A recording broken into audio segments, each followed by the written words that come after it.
অন্যরা আনে লাগাল পানির কারণে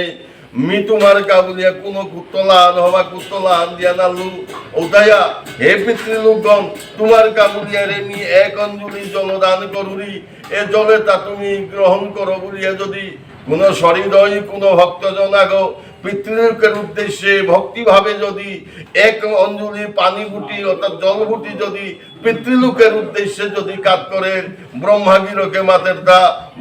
এগো কাজ করতে পানি কাজ করতে হইব কিন্তু ব্রহ্মা মোর আশীর্বাদে ও পানি উঠা যে বাগা পিতৃলোকে যে বাগা গ্রহণ করতে সময় অনাথ ও পানি বুলিয়া গ্রহণ না করকা মোর আশীর্বাদে ও পানি উঠা অমৃত লই করি ও অমৃত উঠা পিতৃলোকে নুঙেই করিয়া ও অমৃত উঠা গ্রহণ করিয়া যাবতে দিনে হানি যাতে নুঙেই করিয়া সুখে স্বাচ্ছন্দ্যে থাপারকা এরে আশীর্বাদে আনমি তোমারে দিল বলিয়া সজ্জন ভাগবত এরে 15 দিনে আন